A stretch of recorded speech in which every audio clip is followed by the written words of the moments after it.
haala keessa jirtan hundumaa keessatti maqaa Waaqayyo Abbaa kan Ilmaa kan Hafuura Qulqulluutti isiniif haa baay'atu. Har'a sagalee Waaqayyoo wal wajjin hirmaanna. Sagalee Waaqayyoo tiggaluu koo dura garuu nagaa kallattii sadiin isinitti dubbaddeetanii gara dubbii Waaqayyoo dhaqa. Inni jalqabaaf inni hangafa godhee isiniif dhiyeessu nagaan maatii koorraati. Maatii koorraan isiniif dhiyeessaa. Haadha manaa koof daa'ima koo sirreessanii badaa afaan dubbachuu hin dandeenye garuu nagaatti gammadan nagaan isaanii isin haa qaqqabu.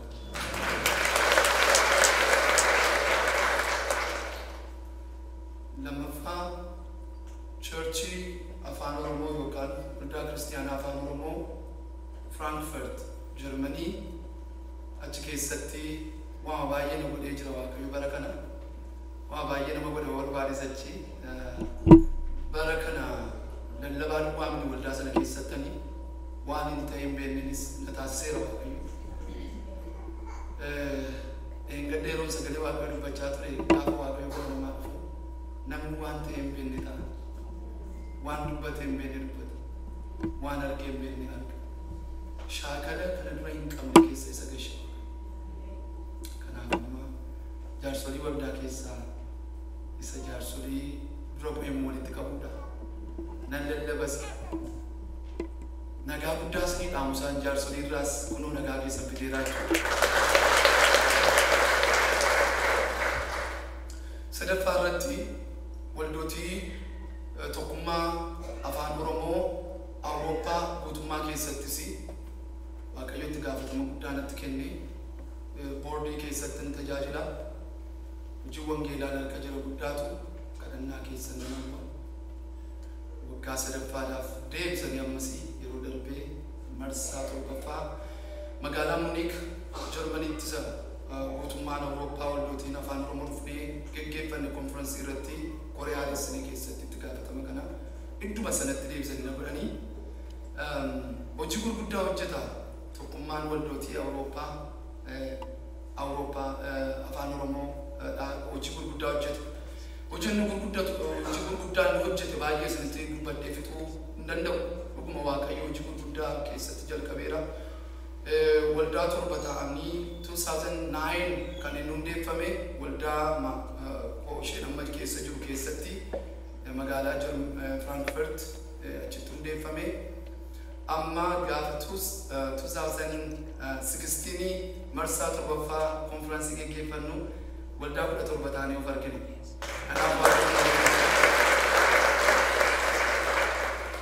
Waldaan afaan Oromoo babal'achaa jirti, bibbiqilaa jirti. Awurooppaa dhaaluuf kaateeti. Waaqayyo wangeellisaa Norweetti, London, Denmark, Belgium, Holland, Waaqayyo Germaniitti hojii gurguddaa hojjechaa jira. Afaan Oromoo lallabama. Tokkummaan kun reediyoodhaan illee wangeela lallabna. Sanbata wangeelatu lallabama. Kamashiifaa keessatti dhaga'ama. Warra Kamashiifaa ittiin jirtu. Achi baanutti Middle East keessaa nutti dubbatu. Warra Araba keessa ta'anii mana namaa keessa hojjetantu baay'ee ittiin jajjabaannaa. Moobaayilii keessan irrattis sooftuweerii daawunlood gootanii akkasii afaan Oromootiin dubbifattanii itti gargaaramtaniif Waaqayyo tokkummaan itti gargaaramu. Mee galata fidaa walumaa gabaatii.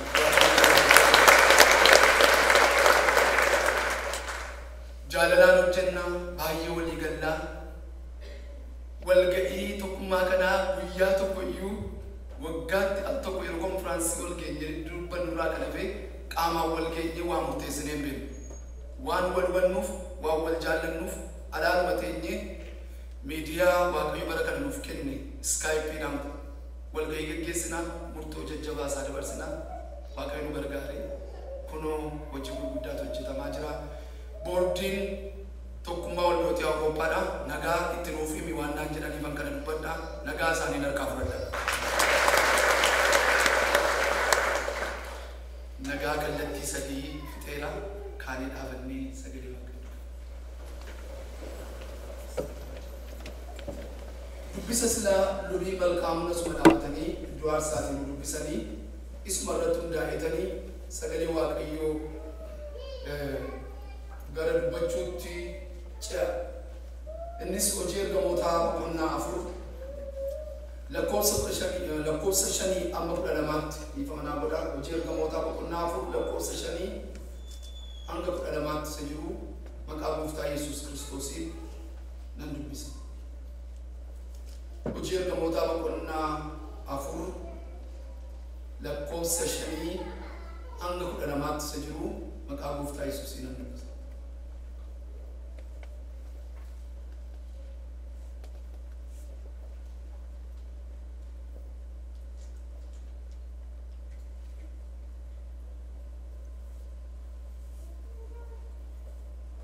Lafti barinaan gurguddoonni Yihuudootaaf maanguddoonni barsiisonni seeraas Yerusaalemitti walitti qabaman.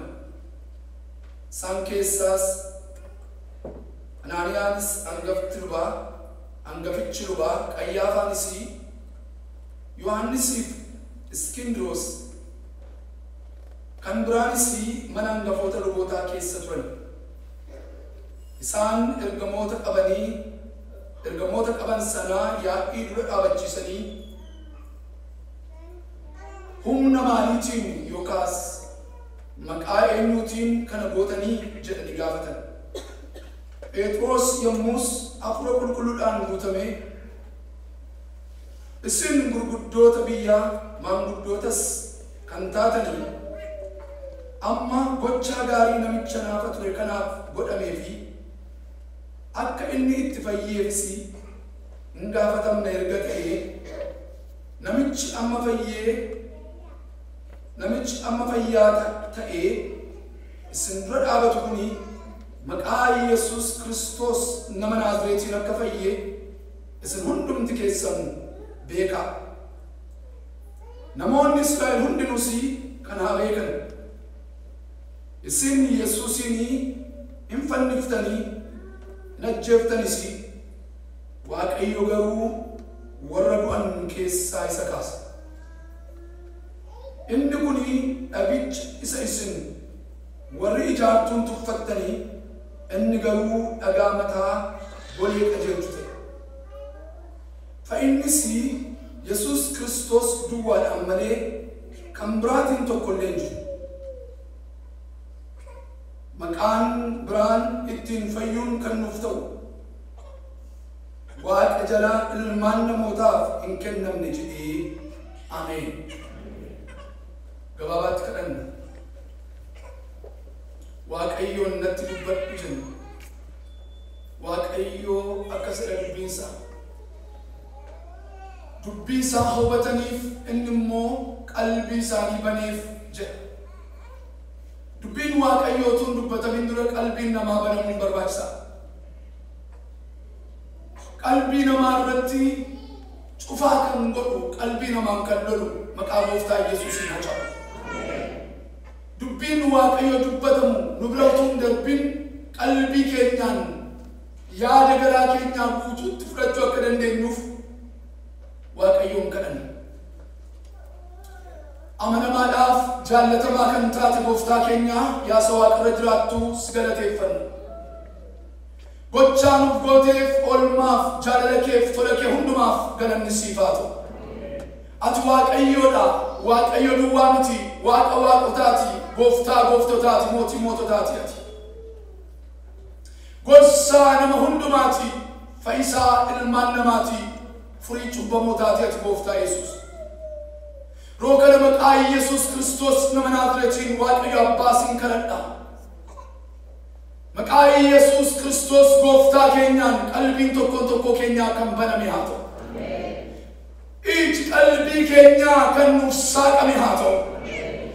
Maqaa Yesuus Kiristoos nama Naazreetiin dubbii kee humnaan akka dubbatamuuf, wangeelli Kiristoos humnaan akka lallabamuuf, ayyaanniif humni Waaqarraa ana nama dadhabaa kanaaf akka dhufu, harka akkati na qabdu akkaataa kaleessaa akkaataa yeroo biraaf darbeettu hin ta'in bifa biraadhaan immoo har'a saba keetti akka dubbattu anatti akka dubbattu maqaa Yesuus Kiristoos nama naazreetiin ulfina kana dura ta'een beenne guddaa nu gidduutti akkati mul'istu maqaa Yesuus nama naazreetiin jaalala kee haa ta'u.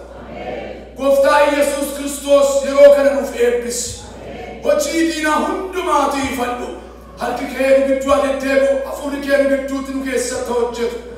Akeekni kee fi yaadni kee galma haa ga'u. Sagalee kee ati nuuf eebbisi.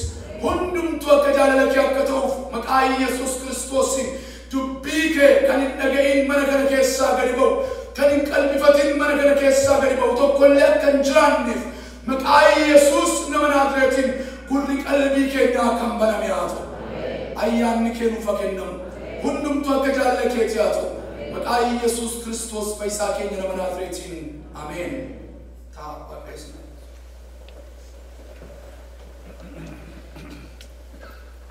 Iddoo kanatti jireenya koo keessatti gaafan dubbii amma dubbifame yaadu nadhibaa akka na dinqu tokko qaba. Sababiin isaa Gooftaan Yesuus Kiristoos tajaajila inni tajaajilu keessatti dubbiitu isaa argate.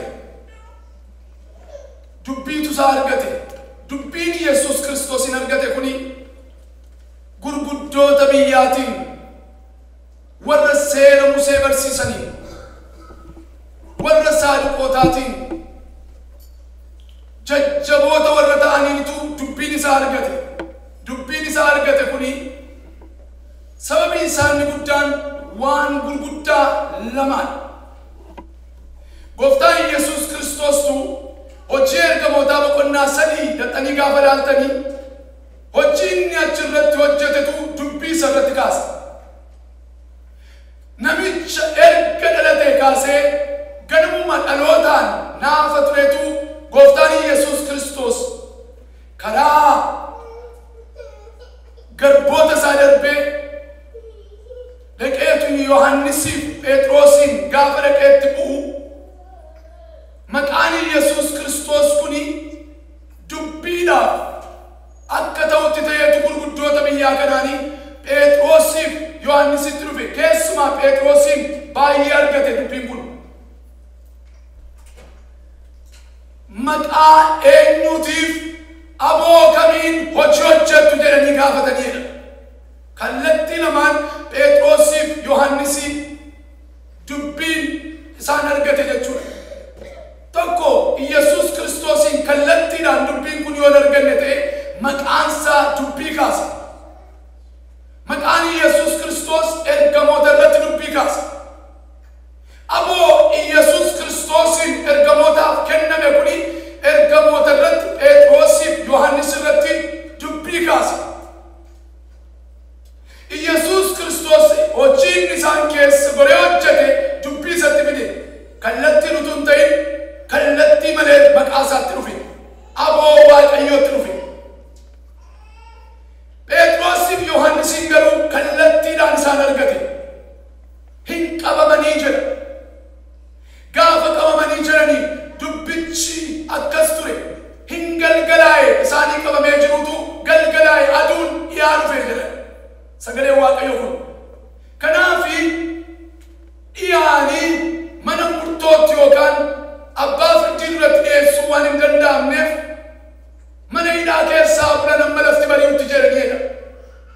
Mana hidhaa keessa ka'anii amma lafti bari'utti.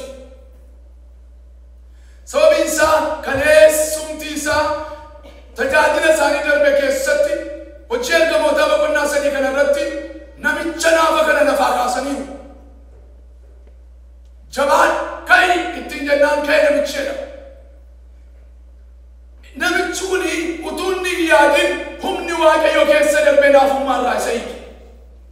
Utuu inni saganteeffatin sagantaan Waaqayyoo namicha kana keessa darbe. Utuu inni homaayyuu pilaanii hin qabaatin pilaaniin Waaqayyoo nama kana argate.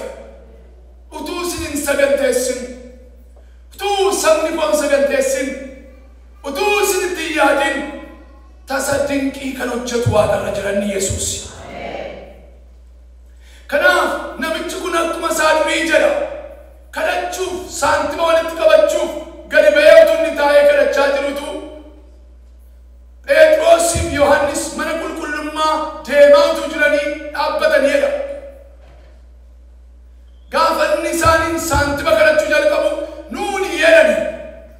Badhaadhummaa kallattii sanaa homaa sanaanis waan ittiin si badhaamnu harka si fuunu warqeef meetiin nurkan jiru hin qabnu jedhanii. Garuu waa qabna waan sii gochuuf laachuuf hidhaa kee hiikuu danda'u ba'aa kana sirraa kaasuu kan danda'u waa garuu nurka jiraadhan. Waa garuu nurka jira. Innis maqaa Yesuus Kiristoos nama Naazreetiin ka'i ittiin jedhaniidha. Shaadhannaan ga'e. Namicha bara baay'ee hidhamee kana ka'uu isaa duukaa dubbiitu ka'e. Gaafa inni achii ka'u dubbiin immoo achii ka'e. Gaafa namichi kun hiikamu maaliif hiikamaa kan jedhan immoo kaani. Maaliin hojjetama maqaa inni kun taachuuti kaani. Oksaan isaa garuu ergamoota bira jira. Obboloota warra gooftaa duukaa bu'an bira jira. Innis maqaa biraa miti. Maqaa Yesuus Kiristoos nama Naazreet. Kanaaf mana hidhaa keessa kaa'aniitu jedha. Hamma lafti bari'utti achi turanii jira. Erga lafti bari'ee booddee jedhee jalqaba. Amma galaan lama kootti dhufe. Erga lafti bari'ee booddee gurguddoonniif jajjaboonni barsiisonni seeraa fi maanguddoonni Yerusaalemitti walitti qabanii waan ta'e waa'ee kanaatiif maree jalqabanii jedhu. Erga mari'atanii booddee mareen isaanii kun maree jal'inaati. Mee mirga harka keessanii ol kaasaame Waaqayyo maree jal'inaa hin cabsaameen jira ol kaasaati. Waaqayyo maree jal'inaa haa cabsu. Mana keerra haa cabsu. Ala keerra haa cabsu. Saba keerra haa cabsu. Jireenya keerra haa cabsu. Tajaajila keerra haa cabsu. Bara kee hafe hundumaarraa maree jal'inaa haa cabsu Waaqayyo. Maree mari'ataniidha. Maree gaarii miti maree hamaadha. Waaqayyo garuu narga. Oksaatti gaafa mari'atamu Yesuus in arga. Hin mari'ataniitu ergamoota kana qabanii fidaniitu eegaa lafti bari'eera waanta ta'eefi fuula abbaa firdii dura isaan dhaabaniidha. Fuula abbaa firdii dura dhaabaniitu waa nama gaafatani, waan gurguddaa nama gaafatani. Maqaa eenyuutiin waan dinqiin akkasii isin hojjetamaadha. Maqaa eenyuutiin hojjechaa jirtanidha. Lammaffaa irratti humna maaliitiin hojjettu hojii kanaadha. Maqichi jedhe erga qabamnee yaa'ii dura dhaabbannee waan gaarii namicha naafa kanaaf godhametti itti gaafatamne erga ta'e Phexros hafuura qulqulluudhaan guutamee ija jabinaa argateetu akkasittiin jedhe. Maqichittiin hidhaan nama kanaa hiikkate maqaa Yesuus Kiristoos nama Naazreet jedhe. Ameen. Maqaa Yesuus Kiristoos nama Naazreet. Humna addaatu maqicha keessa jira. Humnichi maqicha keessa jira. Maqaa kanaanitu humni Waaqayyo mul'ate hidhaan nama kanaa hiikkateettiin jedhe. Maqaan nuuf kenname yaaddanii beektu? Qabatanii isa kufan miti, qabatanii isa kaa'aniidha. Warri amantan galata fidaa gooftaadhaaf ol kaasaa. Maqaan Yesuus Kiristoos maqaan nuuf kenname kun nooraa kan hin qabne yookaan galaana riqa hin qabne irratti riqatee isa nama ceesisuudha. Du'a jireenyatti isa jijjiiruudha. Kufaatii ka'umsatti isa fiduudha. Maqaan Yesuus Kiristoos ofiisaa maqaa dibamaadha. Maqaa dinqiidha. Maqaa humni keessa jiru. Maqichaan kana goonaattiin maqaa Yesuus Kiristoosiin kun hojjetame. Ani waan na jibutu as keessa jira. Gaarummaa Waaqayyo nama hidhame kana agarsiise. Ergamoota keessa darbee hidhaa nama kana isa Waaqayyo hiike. Sharfee saantima funaanuu harka namaatti galuu namaan tajaajilamuu keessa Waaqayyo waan inni isa baaseef eeggamuutu irra ture. Sagantaa galataa maan qopheessan. Waaqayyo waan maaliif na eebbisan. Waaqayyo maa ol hin qaban. Gaafa hidhamaanii kan warri isinitti tolu harka keessa walitti rukutaa gooftaa. gaafa waaqayyo hidhamaa gaafa waaqayyo hiiku namoonni gammadan afuurri dhugaan isin keessa buleera. Gaafa namni rakkate yeroo gargaaramu argitan namoonni isinitti tolu afuurri waaqayyo isin keessa buleera. Gaafa namni itti dukkanaa'e ifa argu namoonni gammachuu keessan ta'e dhuguma afuurri waaqayyo gooftaa maccaa isin keessa jiraateera.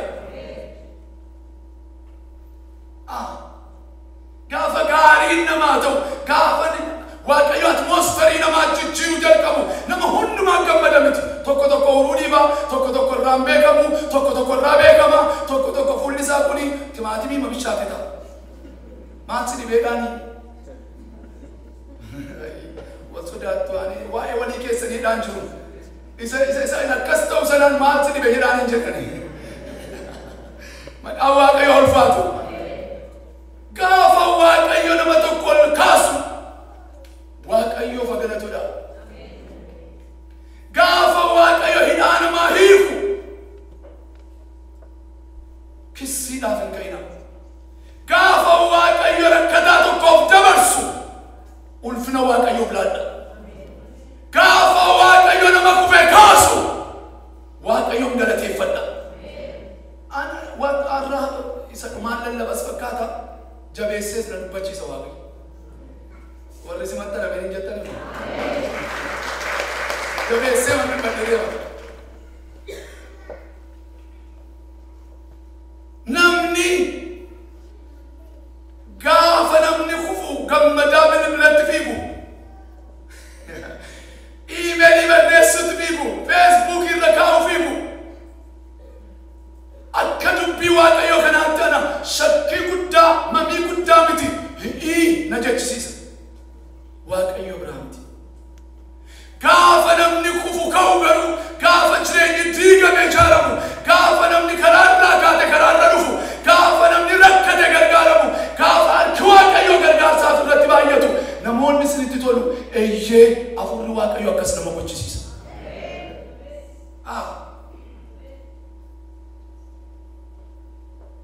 Nuun yeroo baay'ee dhageessettaa kufaatee baluu jechuu dandeenya. Dhageessettaa waaqayyo namicha sanan kaase inni walii bilbilaadha. Dhageessettaa waaqayyo intala sana hin jijjiire hin jennaadha. Waaqayyo namicha sanaaf hin dabarse, waaqayyo nama sana hin gargaare, hin galateeffatteetta waa isaa, galateeffatteetta waa ishee waliin jennaadha. Kanaaf nu haa bilbilchiisu waaqayyo. Ammayyuutti naa dabalaa ameenii kana jettu.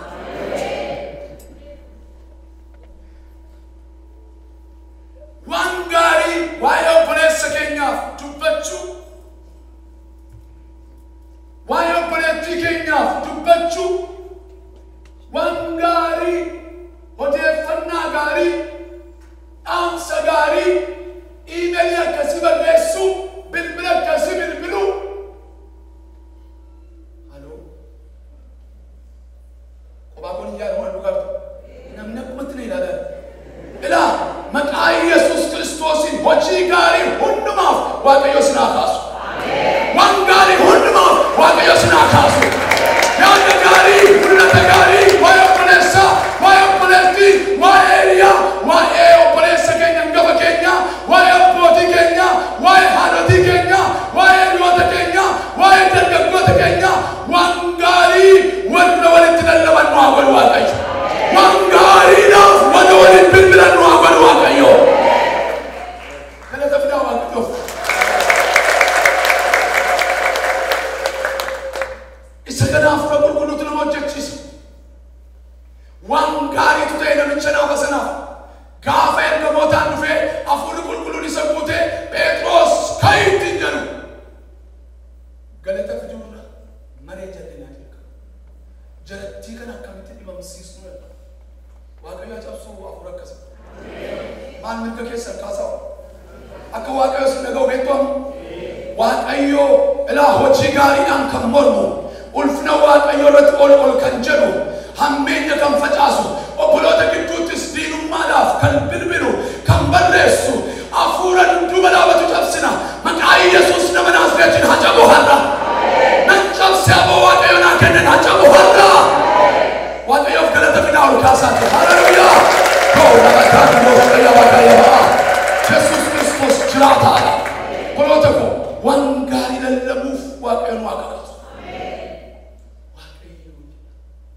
mana waaqayyo akka ijaaranii hafuura Zarubaabeeliif Iyyaasuudha kakaase. Halluu dhagaamira. Hafuura Iyyaasuuf Kaleeb waan gaariif kakaase waaqayyo mana qulqullummaa akka ijaaraniif hojii gaarii hojii qajeelaa akka hojjetaniif isaan kakaase waaqayyo jedha. Maaliif nu kakaasa laata? Yeroo achi deebinu waldaa keessaa baanee achi gachas yeroo deebinu obboloota koo keessi keenya maaliif jireenyi keenya maaliif hojii gaarii hundumaaf waaqayyo hafuura keenya akka kaasu. Hojii gaarii.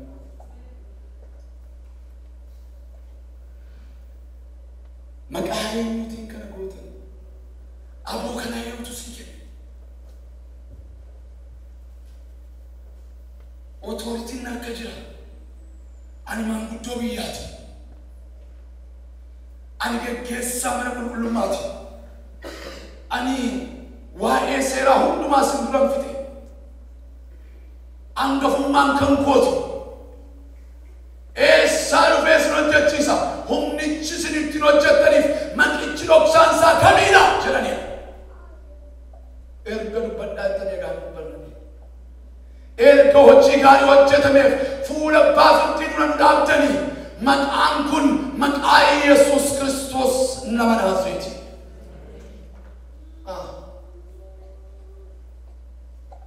Tarii yeroo dheeraa booddee warraanfattan hin beeku al tokko maqaan keessa humna jiru xinnoo isheetti bu'een darbe lallaba godhoo kanatti 2012 gaafa dubbadde.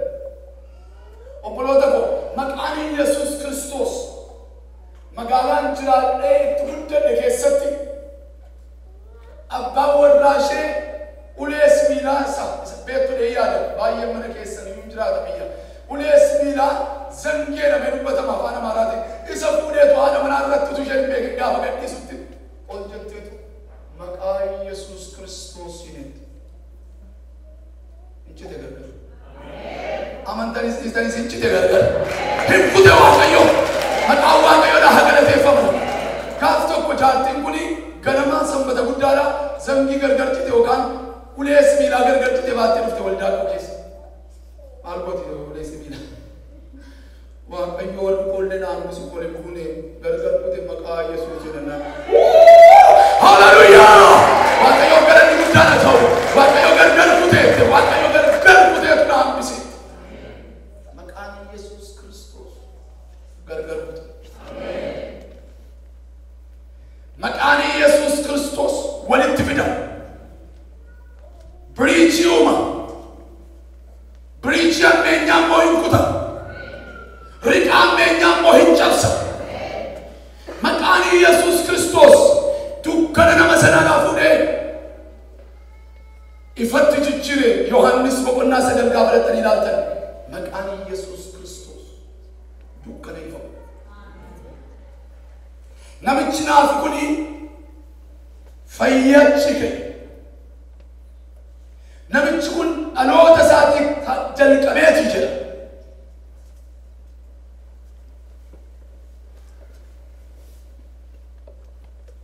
Maqaa Yesuus Kiristoos waan mannu kana akkamitti qabnee jirra? Akkamitti beenna?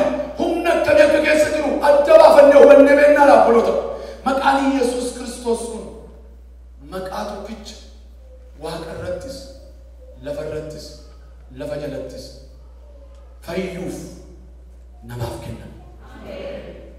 Waaqa irrattis kan jiraatan lafa irras kan jiraatan lafa jalas kan jiraatan maqaattiin jilbeenfatanii ulfina waaqayyoof fidan.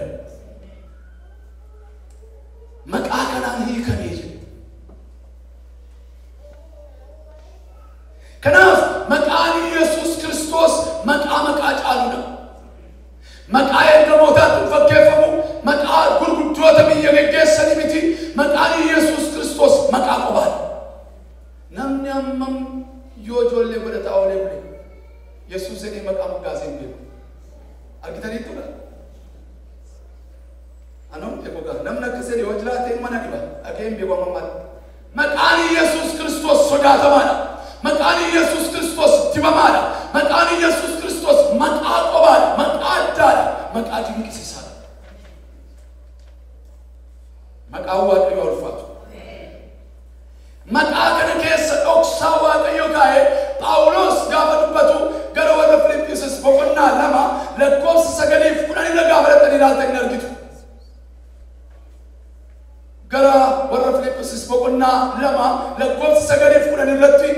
maqaa kana keessa Waaqayyo kan inni kaa'e maqaa caaluu jedhu jilbii hundinuu kan ittiin jilbeenfatu. Ameen. Yaaqoob immoo akkas jedhe maqaa kanaan seexanoonni hin caraamne hin roqomu hin hollatu aangoo qabeeyyiin fuula isaa dura dhaabatan maqaa kanaan hin sodaatu hin roqomu seexanoonni immoo caraananii boo'u. Ameen. Yeroo baay'ee nan arga maqaa namicha sanaatti dhaynaa malee nan deema seexanni sun sodaatu kan nama rakkisne daftee kan daftee waay tabaatu maqaa namicha sanaatti waaminaa malee nan deema. Maqaa namicha sanaa gaafa ittanii dubbatan maqaa isaa hin danda'ani. Maqaa Yesuus Kiristoos nama Naazreeti dha'uu hin danda'an.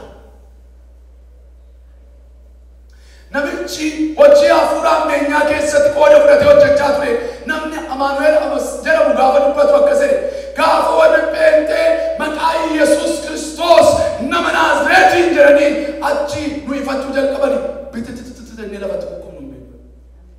Ameen. There is amazing power in the name of Jesus. Humna cimaa humna addaa sammuun namaa yaadee bira ga'uu kan hin dandeenye dibata guddaa dhoksaa addaa of keessatti kan qabutu maqaana keessa jira. Hin quqqumnaayi. Luusfer immoo teessoo isaarraa raafame gombifamani. Mee ameen jedhaa ol kaasaati. Maqaan kun anaaf isiniif kenname. Maqaan Yesuus Kiristoos nama Naazreet ittiin fayyuudhaaf ittiin tajaajiluudhaaf ittiin tajaajilamuudhaaf ittiin jiraachuudhaaf garantii guutuu ilmaan namaaf kan ta'e maqaa kana. Ani maqaa kana qaba warratti dhangalata fidaa Waaqayyo ol kaasaa. Maqaan kun mana koorra jira. Maqaan kun dhala koorra jira. Maqaan kun jireenya koorra jira. Maqaan kun galgala koorra jira.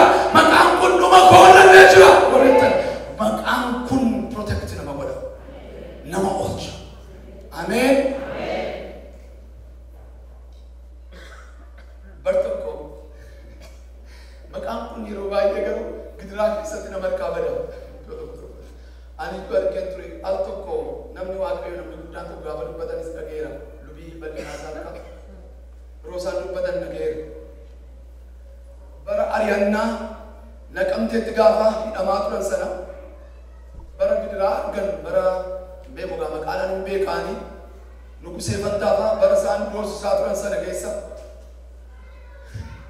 gaafa isaan lama nu ciibsanii inni ajajaa 50 ajajaan 15 dhufee wal nu reebuudhaaf jedhu maqaa Yesuus nawwaa malee harkaa badee nama bara isaanii guutummaa maqaa Yesuusiin jiraatan nama maqaa Yesuus lallaban nama maqaa Yesuus Kiristoos beekan gidiraaf muddama dhufe keessatti nawwaa malee nameeran maqaa Yesuus Kiristoos nama Naazreetiin gidiraas muddu keessatti maqaan kun isiniif haa kennamu. Jireenya dalga isinitti gale keessatti maqaan kun isiniif haa dhufu. Doorsifamuu keessatti maqaan kun isiniif haa laatama godhatu. Maqaa Yesuus. Ani immoo akka lakkoofsa Habashaatti nan yaadadha. Bara 1983 cidhaa mucaa Pheenxee tokkootuma deemnu utuma faarfachaa deemnu makiinaa ishee biyyaa beektoo qabu konkolaataa shantiinii qabdi akkas ishee qaqqabatanii deemanii naannoo ijoollee 40 akkas kan taa'utu xaxxoo mataaneetti namminee harka rukutaa Yesuus gooftaadha gaa'ila keessan eebbisu jechaa deemne makiinaan baalaansii isaa gadhiiseetu irraan gadee tokkorra ala sadiitu dhaabatiin galanuu hin galu irraan ala sadii sadaffaa irratti akkasitti gaduma jedhee ciise. Yeroo manni galgalgaluu jalqabu edaa guyyichi guyyaa cidhaa waanta ta'eef islaamnis nu keessa jira faarfatee dhiisee isaaf beeku malee kubii faarfachaa malee warri amantaa biraan ortodoksiinis nu keessa turan isaanis kan nama dhibu anas Pheenxeedha Pheenxee maajoriitii taanee faarfachaa deemnu karaa jala dursee warra maqaa Mikaa'eliif garbeelii waamantu nu dursee maali fakkate hin beeku warra maqaa kan biraa waamanii warra isaantu dubbate garuu ka'eeruma moola garee maqichi dhaabuu dadhabe na yaadadha edaa gadha makiinaan soqqaa jirte dheetanii maqaa Yesuus Kiristoosiin hin jedhe akkumatti nu hambiste maqaan Yesuus Kiristoos humna guddaa qaba obboloota koo maqaa Yesuus Kiristoos jireenya keessan keessatti yeroo inni hojii hojjetu lallabina si lallabu dubbina dubbatu kun hiika guddaa kan isiniif laatu beeku maqaa Yesuus Kiristoosiin kaleessa kan ooltan maqaa Yesuus Kiristoosiin kaleessa Waaqayyo salphina ulfinatti kan isin jijjiire qaaniif yeelloo ulfinatti kan isin jijjiire dhukkubatti kan isin fayyise kuftanii kan kaatani maqaan Yesuus Kiristoos gaafa lallabamu hiika guddaa isin keessatti qaba maqaan Waaqayyo ulfaatu sagalee Waaqayyoodha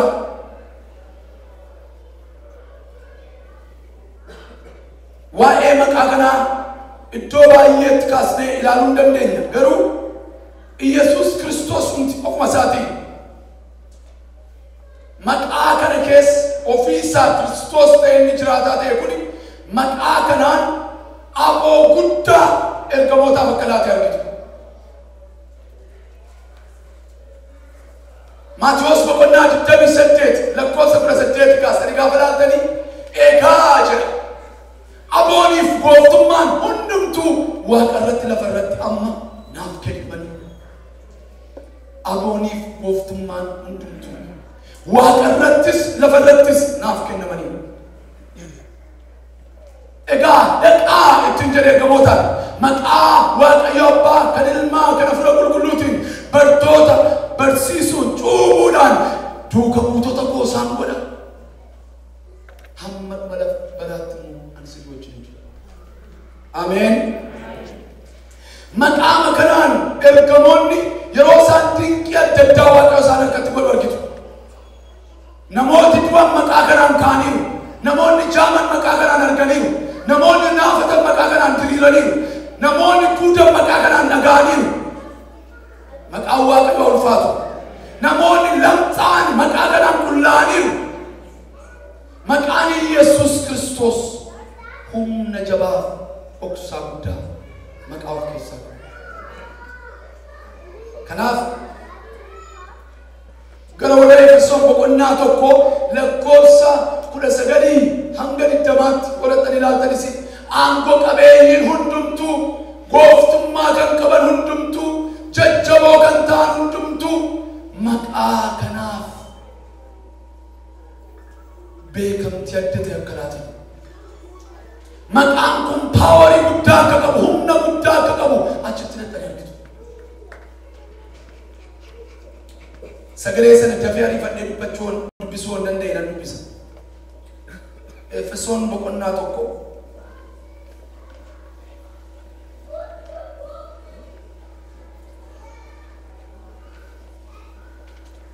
maqaaf humni gooftaa Yesuus Kiristoos maal akka ta'e humni Waaqayyoo maal akka fakkaatu dubbataa jirratti lakkoofsa 19 kaasee akka jedha. Kunis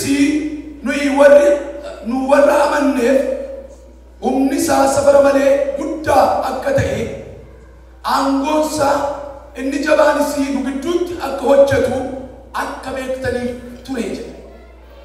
Humni Waaqayyoo safara malee akka ta'e aangoon Waaqayyoos nu gidduutti akka hojjetu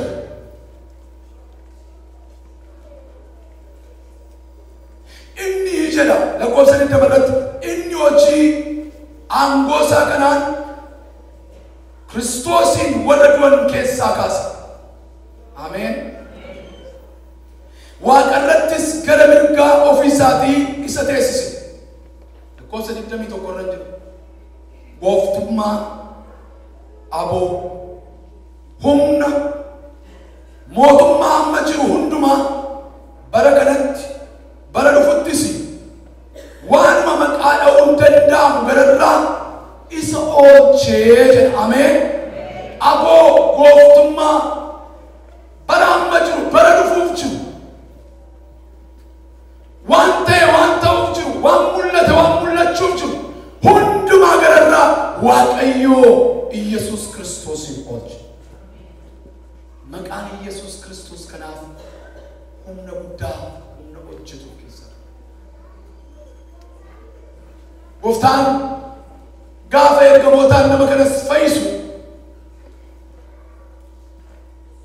መቃም ከናን እትዲመ ባይዋቀ መቃም ኢየሱስ ክርስቶስ ነመናዝሬት እኖ ዋንደር ከተደደብደረ ከፈካነ ዋት ኮን ሲያለችሳ መቃከናን በርቶኮ ድንቂቴ ተሪስ ልትዱበቹን ኮነ ያለ የሮባዬ ዋኤ ሁምና ክርስቶስ ኢየሱስ ኦክሳ አንጎ ዋቀዮ መቃ ክርስቶስ ከሰዲው ጋፈን ዱበዱ እጆባዬ ተዋን ዱበዱ ሰንስ ያለችሳ አልተኮ መቃን ኢየሱስ ክርስቶስ ኩኒ ወልዳ አመንታ ብራ ከሰት ድንቂ ኖጀት እንፍነት ለፈንጅራን መንደረንጅራን ከሰት መናመንታቱ ከሰት መቃን ኢየሱስ ክርስቶስ ኩን ድንቂ ኖጀት ጀሪ አከወረ ጴንጤ መቃን ኢየሱስ ክርስቶስ ነመናዝሬት ከናን ዋን ጉርጉዳን ድንቂ ነደዳተውሳ ህምቤከን ከኒሳን ትለለውስ ትለለበም ከኒሳን በርሲሰም ገሉ ጋፊቱ ጅሬኛ ሳኒ ከሰጅራ ኑኒ ዱጉማ ከራስ ስሪ ረጅረሞ ወረ ጴንጤት ዱጉማ ከራስ ስሪ ረጅሩ ጀረኒቶ ጋፈቱ ዮ ወረ ጴንጤ ስሪታኒ ማሊፍ መናመን ታገኛ ለከሰቲ መቃይ ኢየሱስ ክርስቶስ ይዋም ዮዋምሞ ማሊፍ ድንቂን ወረ ጴንጤ ግቱት ዋቀ የሆጀት ኖቸተም የደኒቱ ደርገጎኒ ነምኒ አፉ ወሊት ፈኒቱ ያደከነ ወሊረኒቱ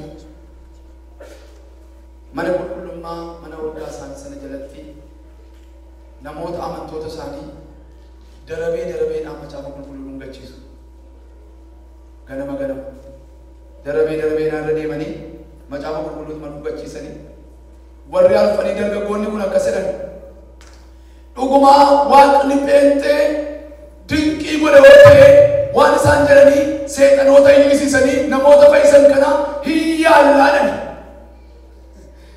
ማንጎነኒ ይያላለን ይትጀቀመን ይሰቦቴ ኤውረት ያላለን ያሉዋት ኤውረት ከያለ መሰደበው ትፍሪ ኤውረት ያላ ጋበረኒ ናምኒ መቃንሼ አስተር ጀነምቱ በረ ኤራዳ ማነ ኩልኩሉማ ሰነጀለጅርቲ ጅሬኒ ሼሞ ሚአማ ዳኬሳ አከጅሩቱ ወንገለን ዮ ዋቀየኑ ጉመኖቸተቴ የሮን አስተሪን ብረገው ገሪጀሌኒ መቃይ ኢየሱስ ክርስቶስ ነመናዝሬቲ ኢንጀራለ ሂዳምቴት ዋንተቴፊ ዋቆ ለጴንጤ ከነከናነ ደባብናለ ኤኙሞ ሀያሉለን አርፈን ሰነ ከሳ ጉርባን ተቆንጀርጀራ አኒናን ያለ የሮባዬ መቃነ መገናዩ አመኒቱ አድኒ ጴጥሮስ ሰጀርጀራ ጀረኒ ዋን ቤከኒ ጴጥሮስ ያሉለን ፒተር አትያለና ፒተሪ መጫባ ቁልቁሉን ዶር ጋደረበስ ራዩና የሮድ ሸብረገው ጋኔራ ዳፊናምቴ ኢትገጀለን ኢይጀላ ዮ ኢይሲሴ ዋቅኒ ወደ ጴንጤ ኮንዱጉመ ዋቃረ ኡንገቺሳ ዱፌዱ ኡንገቺሳ መቱ ኡንገቺሴ አስተሪስ ኡንገቴ መራፍ ካዋቀሩ ፍራፍ ዋቀነ መጥቁይ ዋቀነ መጭጭሪ ጀረከነ ዋቀዮ ገርጋሩ በርባሪ ዋንተቴፊ ቢረገ የፈኩመነ ነመሸገዱ ገጀሬቱ መጫባ ቁልቁሉት ቀበ ጉረሸት ጀሬ መቃ ኢየሱስ ክርስቶስን አፉረነ ይባዩ በለተነ ከዛ ኢኒያ አሜን ኢኒየ ሰይጣን ጋፋይ የጀሩ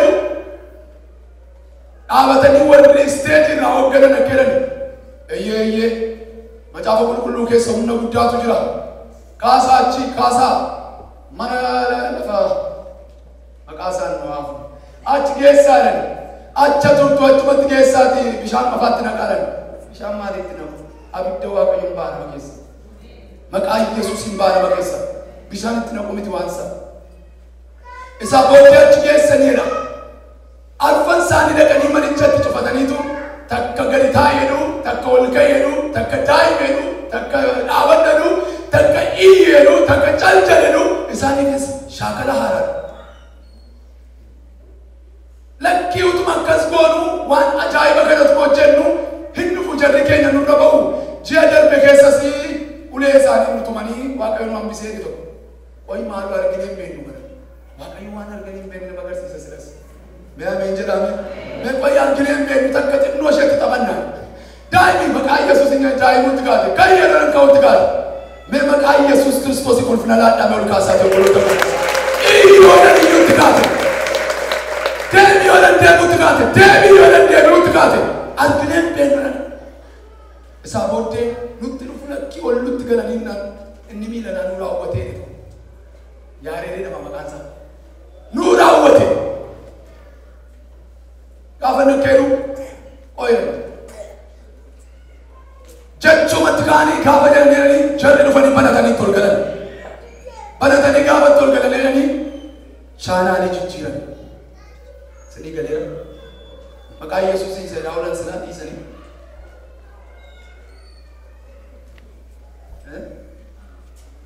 gargaartanii maal asii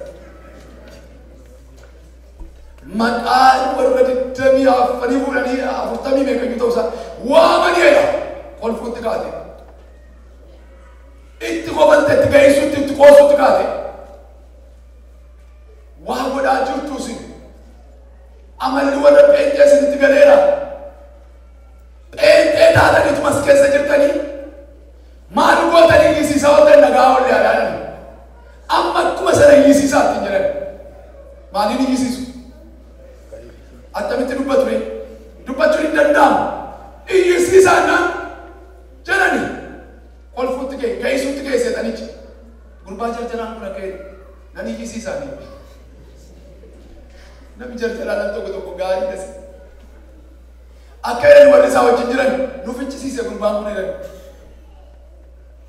gurbichaaf garuu waaqayyo hubannaa laata seexana nan utuu warri keenya dhufin maqaa jedhaa turre silaatiin iyyee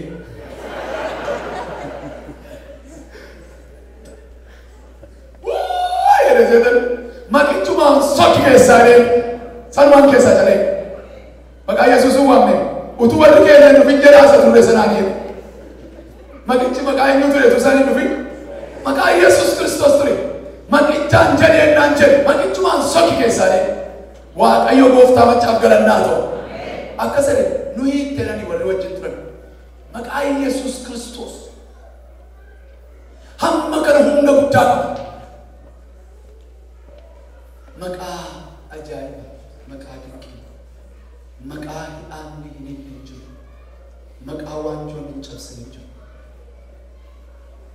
maqaa kana amanannee har'a fuula isaa dhaabannee kadhanna maqaan kun banaa cufa maqaan kun waanjoo cabsa maqaan kun nama naafatee ofirra bara baay'ee taa'e kaasa maqaan Yesuus Kiristoos waan bara baay'ee nutti lakkaa'e akka dhuunfaatti akka sabaatti balbala hammeenyaa saba irratti mana koo mana keenya jireenya keenya irratti diinni banaa godhe maqaan kun har'a haa cufu maqaa kana keessa dhaabannee humna maqichaa amanannee waaqayyoon nutti kadhanna kaanii dhaabanne